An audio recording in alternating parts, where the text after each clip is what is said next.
Hello mga kakusina! Ako po ulit si Ate Angel ng Kusina ni Angel, and for today's video, gagawa na naman po tayo ng another dessert recipe na baka hindi mo ba nagagawa or nasusubukan sa iyong kusina, kaya't panoorin mo na ang buong video dahil madali lang po ito. So una, dito sa ating kasirola, maglagay lang po tayo dito ng isang sachet or 24 grams ng ube jelly powder.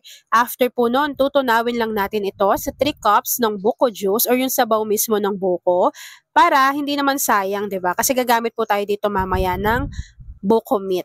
Ayan, so kapag nailagay na natin yan dyan, haluin lang po natin ito ng maigi.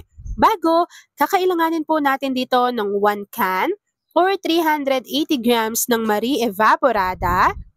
After adding ng ating Marie Evaporada, maglagay lang din po tayo dito ng 1 can or 380 grams ng Marie Condensada. Nakakatuwa dito mga kakusina kasi 'di ba alam nyo naman na sobrang hilig ni Ate Angel mag-share ng mga recipe, lalo na kapag dessert, kakanin, ulam, pasta at iba pa. So ito perfect na perfect siyang pang negosyo kasi po mura lang talaga yung Evaporada ni Marie pati yung kanilang kondensada, budget-friendly and creamy pa. Tamang-tama yung krema sarap at krema sulit.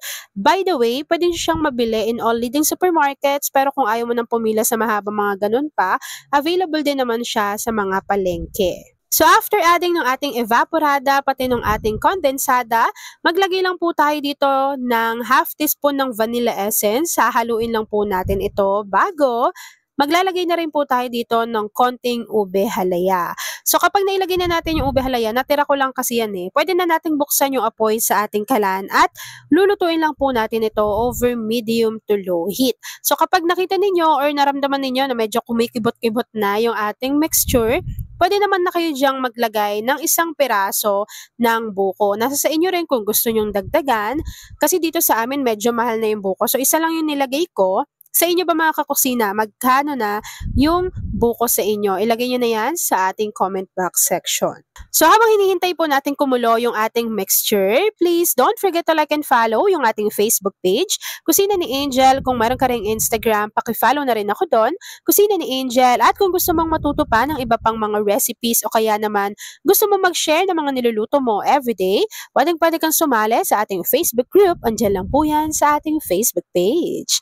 At ayan na nga mga kakusina, kapag kumukulo na yung ating mixture, pwede na po nating i-off yung apoy sa ating kalan at ready na po tayo sa pag-assemble ng ating recipe for today.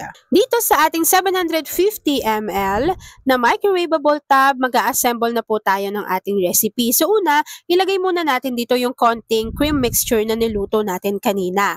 Bago, maglalagay lang po tayo dito ng tigda 2 piraso ng graham crackers. Naglagay po tayo dito ng 1 cup ng ating ube buko mixture.